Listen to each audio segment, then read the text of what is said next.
Hello প্রিয় শিক্ষার্থীবৃন্দ, কেমন আছো সবাই? আশা করি সবাই ভালো আছো। আজকে আমি আলোচনা করব রসায়ন দ্বিতীয় অধ্যায়, পদার্থের অবস্থা।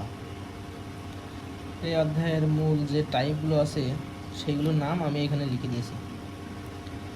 পদার্থের অবস্থা, তারপর রয়েছে কণার গতিতত্ত্ব অথবা আন্তঃআণবিক আকর্ষণ বল, তারপর যেটা আছে ব্যাপন অথবা নিঃসরণ, তারপর যেটা আছে গলন স্ফুটন, আর একটা আছে গলনাঙ্ক স্ফুটনাঙ্ক। আমি এই 5টা টাইপ খুব সুন্দরভাবে তোমাদেরকে বুঝিয়ে দেব। তাহলে প্রথমে যেটা আলোচনা করব সেটা হচ্ছে পদার্থটা কী জিনিস।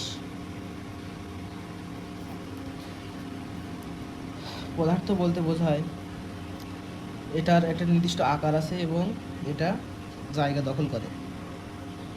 যেরকম আমি যদি বলি, আমি যে খাতাটায় লিখছি অথবা যে কলম দিয়ে লিখছি, এটা একটা নির্দিষ্ট আকার আছে এবং এটা আমি যদি এখানে রাখি তাহলে এই যে একটা জায়গা দখল করছে, এটা কিন্তু একটা পদার্থ। অথবা আমাদের সার্ফেসে যা কিছু আছে সব কিছুই কিন্তু একটা পদার্থ। তাহলে পদার্থ আমরা শিখলাম। এবার পদার্থ কত প্রকার এটা আমরা শিখব। পদার্থ মূলত হচ্ছে 3 প্রকার। প্রথমে হচ্ছে কঠিন, দ্বিতীয় হচ্ছে তরল, তৃতীয় হচ্ছে গ্যাসীয় অথবা বায়বীয়।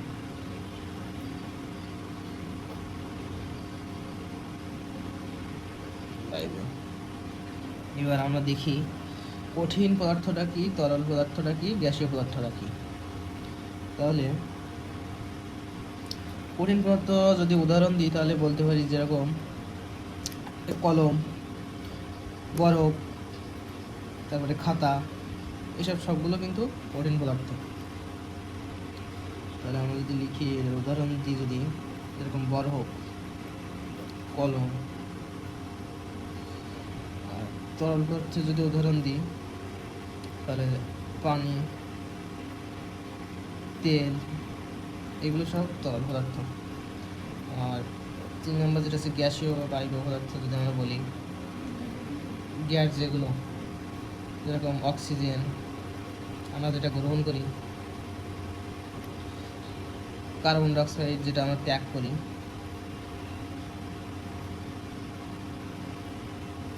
এটা। তাহলে আমরা পদার্থ জিনিসটা বুঝলাম। পদার্থ 3 প্রকার, কঠিন, তরল, বায়বীয়।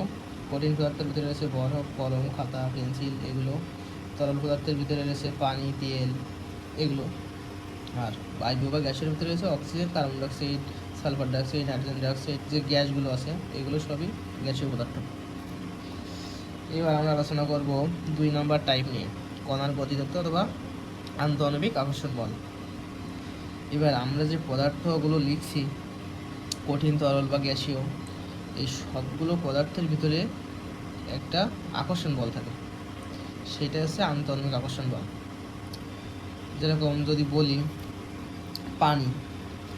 পানির ভিতরে কিন্তু অসংখ্য পরিমাণ পানির অণু রয়েছে, পরমাণু রয়েছে।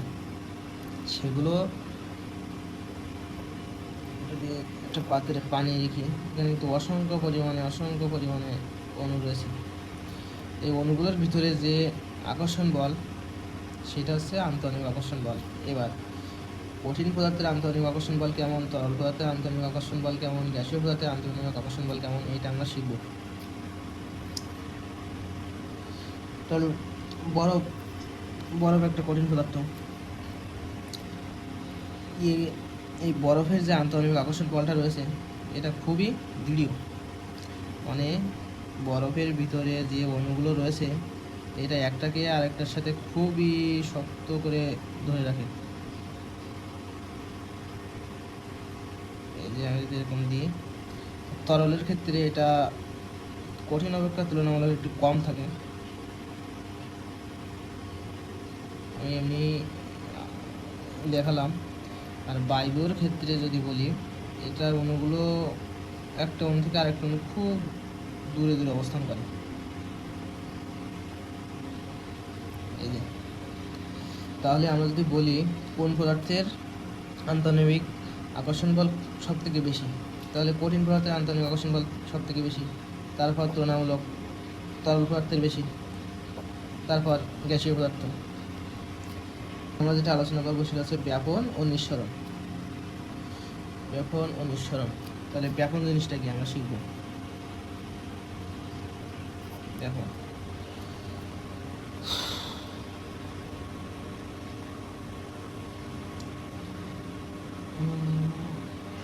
ব্যাপন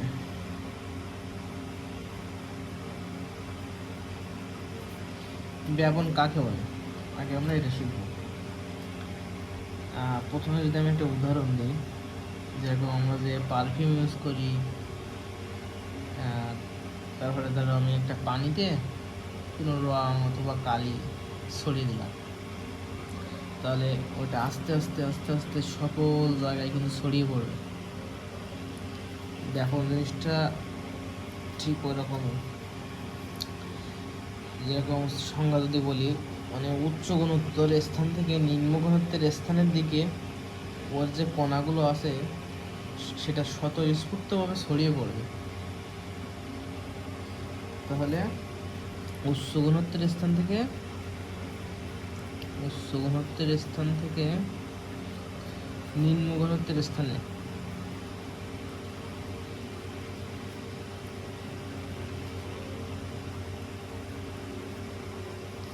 ছড়িয়ে পড়বে। যেরকম আমার যে পারফিউমটা যখন মানে ওটা যদি ছেড়ে দিই, তাহলে ওটা সারা ঘর কিন্তু ছড়িয়ে পড়বে। তাহলে ব্যাপন জিনিসটা উচ্চ ঘনত্বের স্থান থেকে নিম্ন ঘনত্বের স্থানের দিকে ওর যে কণাটা সেটা স্বতঃস্ফূর্তভাবে ছড়িয়ে পড়বে। তাহলে উদাহরণ হচ্ছে পারফিউম।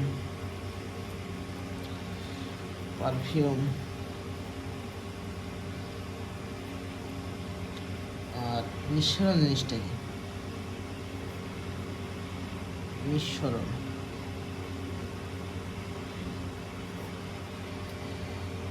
কণাটা খুব একটা সরু ছিদ্র পথ দিয়ে সজোরে বেরিয়ে আসবে।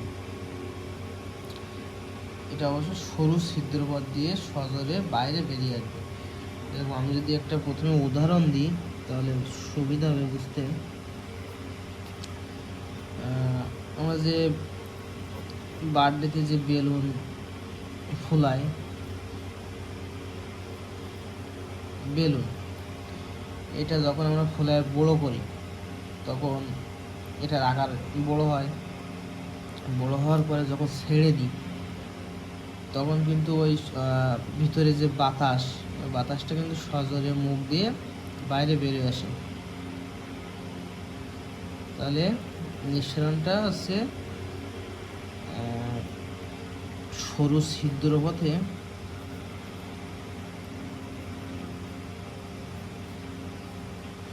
সজোরে বের হওয়ার প্রক্রিয়া।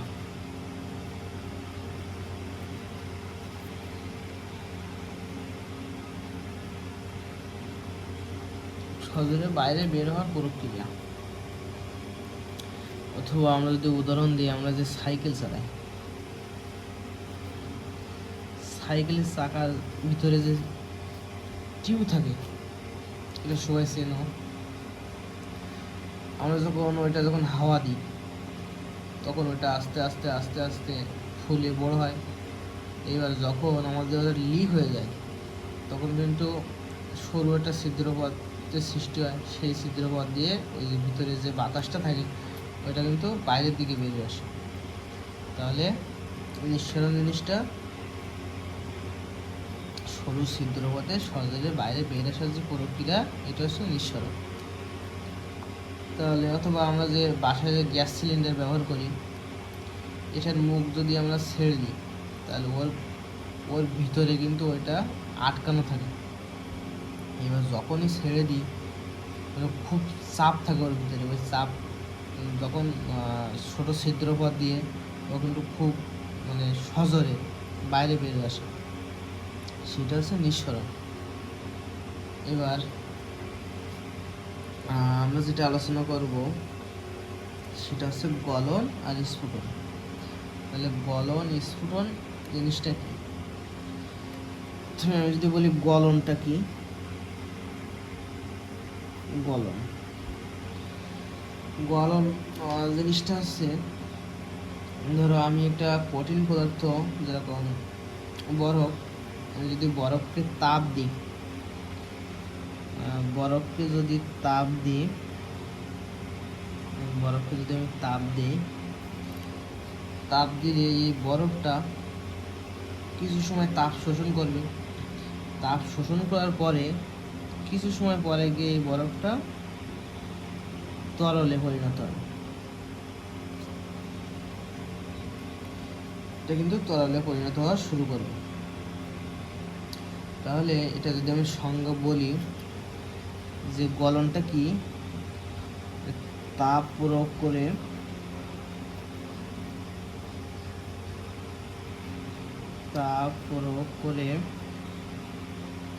কঠিন পদার্থকে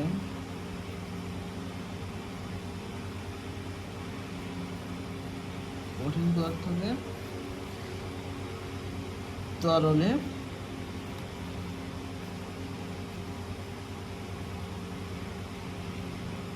পরিণত। এবার তারপরে আমি যদি আরেকটা উদাহরণ দিই, যেরকম আমরা যে মোমবাতি ইউজ করি জন্মদিনে, মোমবাতির মাঝ বরাবর একটা সুতা থাকে, একটা মোমবাতি রাখা এখানে, এই মাঝ বরাবর একটা সুতা থাকে। আমরা এখানে যখন আগুন দিলে মোমবাতি দেখবে কিছু সময় মানে জ্বালানোর পরপরই এখান থেকে কিছু অংশ এর গা বেয়ে নিচের দিকে পড়ে। তাহলে এটাও কিন্তু গলন। তাহলে আমরা গলনটা বুঝলাম। এবার আমরা যেটা বলবো সেটা হচ্ছে স্ফুটন। স্ফুটনটা কি?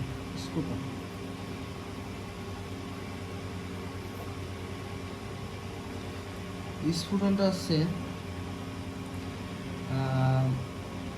তাপ প্রয়োগ করলে এটা তরল থেকে কোনো তরল পদার্থ যদি আমরা তাপ প্রয়োগ করি তাহলে সেটা মানে জলীয় বাষ্প গ্যাসে পরিণত হয়ে যায়। এরকম আমি যদি প্রথমে একটা উদাহরণ দিই, পানি, এটা যদি আমি তাপ দিই তাহলে কিছু সময় পরে এটা কিছু সময় তাপ শোষণ করার পরে এই পানিটা যখন উত্তপ্ত হয়ে যাবে তখন এটা গ্যাসে পরিণত হয়ে যাবে বা জলীয় বাষ্প হয়ে উড়ে যাবে। এটা হচ্ছে স্ফুটন। তাহলে তাপ প্রয়োগ করলে, সংজ্ঞা যদি বলি, তাপ প্রয়োগ করে, বইতে তোমাদের সংজ্ঞা দেওয়া আছে, খুব ভালোভাবে বইটা দেখে নেবে। আমি শুধু একটু বলে দিলাম যে এটা কীভাবে কী হয়। তাপ প্রয়োগ করে তরলকে গ্যাসে পরিণত করা, সেই প্রক্রিয়া হচ্ছে স্ফুটন, গ্যাসে পরিণত। তাহলে গলন স্ফুটন আমরা বুঝলাম। তাহলে গলন জিনিসটা হচ্ছে কঠিন পদার্থকে তরলে পরিণত করে, আর স্ফুটনটা হচ্ছে তরল পদার্থকে গ্যাসে পরিণত করবে। এটা খুব সহজ, মনে রাখবে এইভাবে উদাহরণ দিয়ে, যে বরফ কঠিন পদার্থ একে তাপ দিয়ে তরলে পরিণত করে, এটা হচ্ছে গলন। আর স্ফুটনটা হচ্ছে পানিকে তাপ দিয়ে গ্যাসে পরিণত করা, এটা হচ্ছে স্ফুটন। তাহলে এবার আমি যদি বলি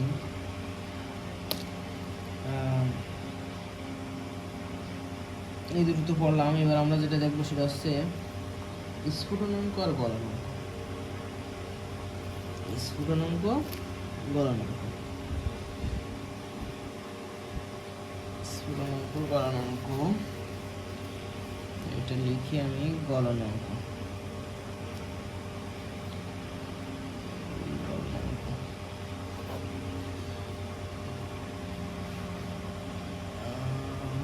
অসুবিধা হচ্ছে নাকি কালার পেলে? গলনাঙ্ক, তাহলে গলনাঙ্ক কিন্তু গলনাঙ্কর ক্ষেত্রে গলনাঙ্ক স্ফুটনাঙ্কের ক্ষেত্রে তাপমাত্রা কিন্তু অবশ্যই নির্দিষ্ট থাকবে, মানে তাপমাত্রাটা নির্দিষ্ট থাকবে, তাপমাত্রাটা নির্দিষ্ট থাকবে।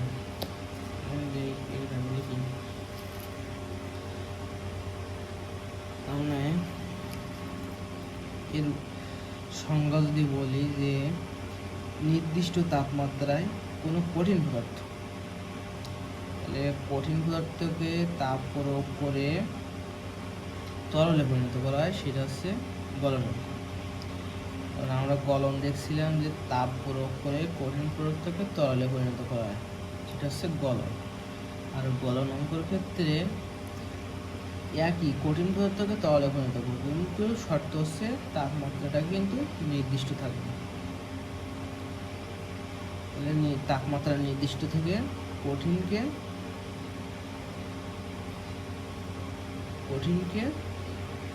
তরলে পরিণত করার যে প্রক্রিয়া, সেটা হচ্ছে গলনাঙ্ক।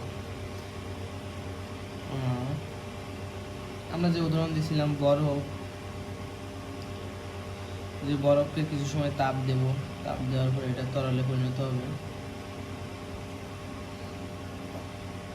অথবা মোম,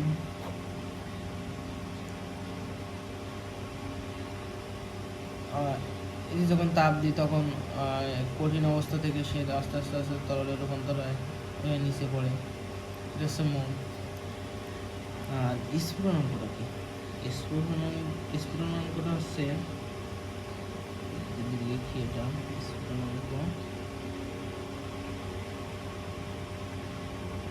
স্ফুটনাঙ্কটা কি? এটাও তাপমাত্রা কিন্তু নির্দিষ্ট থাকবে।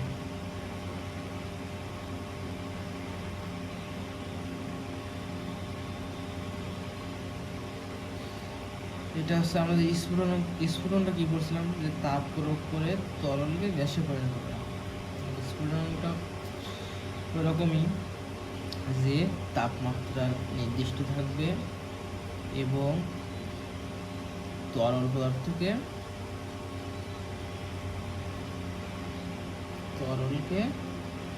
গ্যাসে পরিণত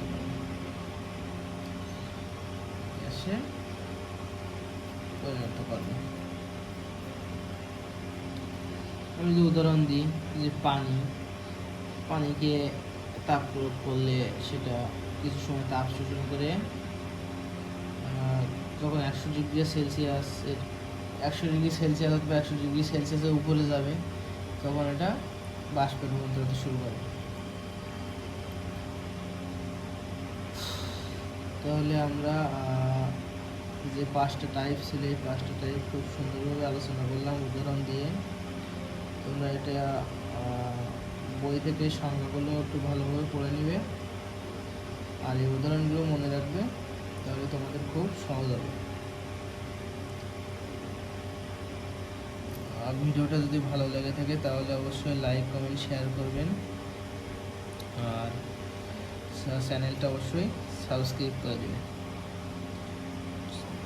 তো আজকে এই পর্যন্ত, পরবর্তী ক্লাসে নতুন একটা অধ্যায় নিয়ে হাজির হব। আর তোমাদের যদি বুঝতে অসুবিধা হয় তাহলে আমাকে বলবে, আমি সেটা সলভ করার চেষ্টা করব। ধন্যবাদ সবাইকে।